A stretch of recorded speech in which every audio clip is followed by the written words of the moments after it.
Good morning, aviators.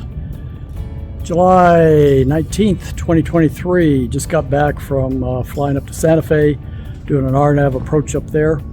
I'm going to do a series because I've decided that I want, not need, but want a new plane.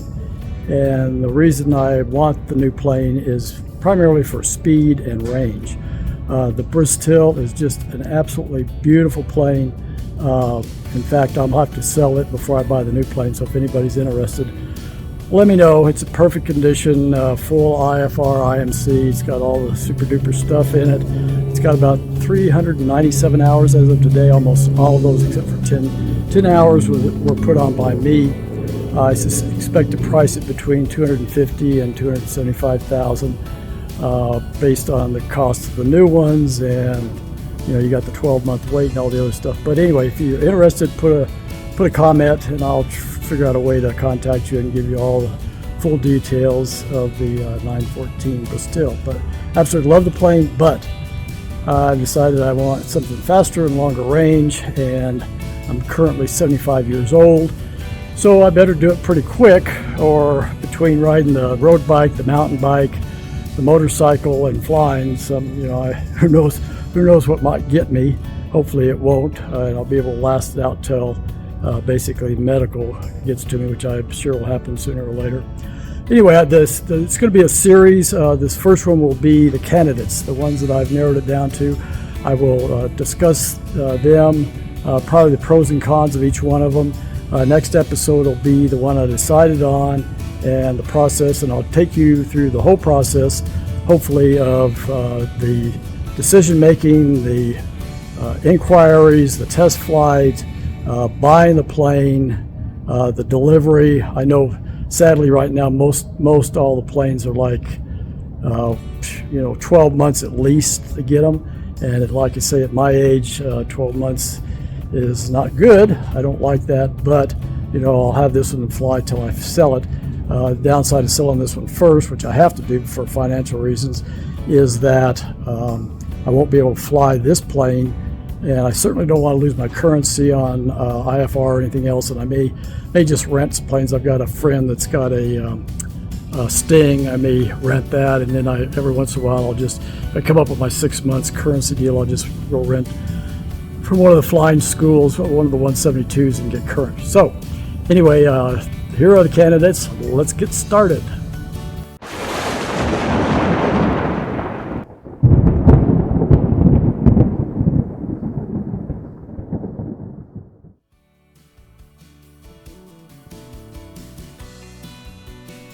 I recorded the intro to this video just before Oshkosh, and since Oshkosh, the FAA has issued the Mosaic proposed rules dated July 24, 2023. This might kind of throw a monkey wrench into my plans for my new plane, because it looks like there's going to be substantial differences to what qualifies as light sport. But do I want to wait for at least a year till the rule becomes effective, then wait for the manufacturers to get up to speed? Probably not, especially since I'm currently older than dirt. More time wasted means less time I get to fly. So I'm going to continue with my proposed plan. Right now I've narrowed the planes that I'm looking at down to 5.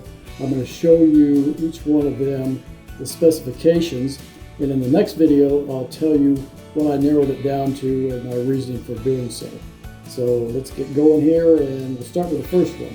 First one is the Bristol. The Bristol has to be on my list just because I absolutely love the plane. The only thing I don't like about it is the range and the speed.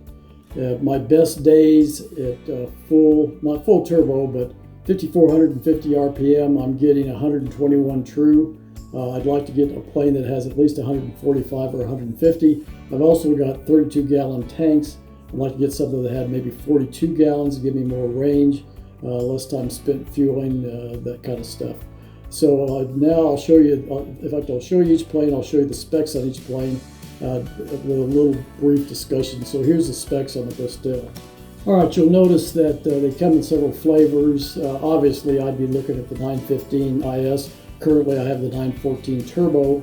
915, I'm sure, and I know it goes faster because a friend of mine had Actually, you had the one that's you're seeing saw the photograph of, and I think it'll do like 145 knots at maybe 8,000, 9,000 feet, something like that. So it's getting close. And I also know that over in Europe they have a retractable gear, they have a constant speed prop, so I'm sure that one will go faster. Although again, I don't know if I want to wait for that because it'll probably just be too long. Anyway, the fuel capacity is higher on the 915 than what I've got. The stall speed certainly fits within where it needs to be for even the new light sport definitions, which is 54 knots or less. So this is definitely a candidate. And again, I absolutely love the plane. If it was just faster, better range, I would not be selling it. All right, the next plane I'm looking at is the Sling TSI.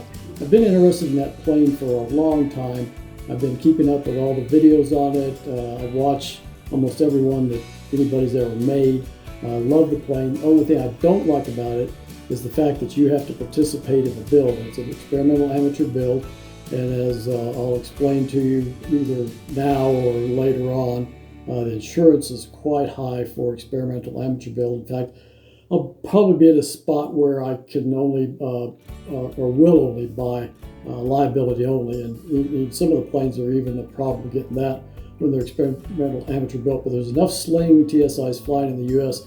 where the insurance companies are covering them. I've already found out that I can get insurance on it. It's rather expensive, but I can also get liability only, which is expensive but not that bad.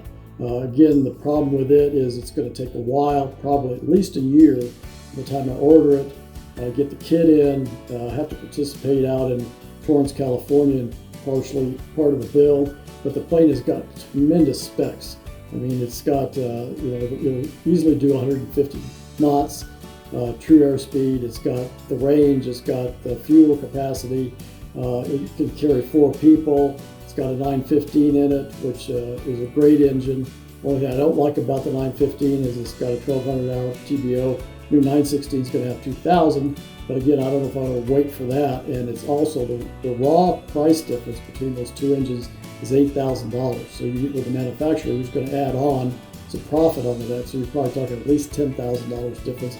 And I'm not sure at cruise altitude it makes a lot of difference. It gives you more power on takeoff, but honestly, I really don't need that with the kind of weights I put in the plane. So Sling TSI is definitely a candidate. Next up is the Elexor. So the Elexor is a light sport aircraft, already qualifies. It again is going to be probably limited on speed because of the light sport and no constant speed propeller. But the characteristics and the specs kind of hard to come by. It says power plant 912, but I know you can get it 915. And in fact, there's a guy that's got a video out testing it, showing the 915. So very similar to the other planes. All right, so the next plane up is going to be the Magnus Fusion. It's a light sport, so it qualifies already. It's going to be very similar to the other light sports with the 915. It's aerobatic, which is pretty interesting. You can definitely get it with the 915 IS engine, and it's got a decent carrying capacity, weight. It's pretty much like the other ones, but it's in limited production. I don't see a lot of them flying in the U.S., kind of like the Elexor's the same way. So I don't see a lot of those, and it makes it kind of, iffy, as far as having experience, other people having experience with it. So I'm not sure about that one, but we'll talk about that when we do the next video on which one I actually chose to pursue. And the last one I'm considering is the JMB VL3. Very cool plane, fast. I mean, that thing at altitude could go up to 190 knots. Retractable gear, constant speed prop, 915 IS. Just a super, super plane. It's got fuel capacity of about 37 gallons. It really would fit what I'm kind of looking for as far as speed. But I've also found out that the insurance company is not real happy with me in one of these planes because I don't have retract time, and it's experimental amateur built. And I've learned that currently only one company in the United States is offering insurance on it, and it's Star. And that Star company has a cutoff of 74 years old for pilots. So currently I couldn't get it, but we'll talk about that when we get to the ones I chose. So that's the ones I'm looking at. That's the candidates. If you guys have any recommendations, let me know. I've looked at a bunch of planes, including Sharp and planes like that. But if you have any recommendations, let me know. Otherwise, I'll talk to you in the next video.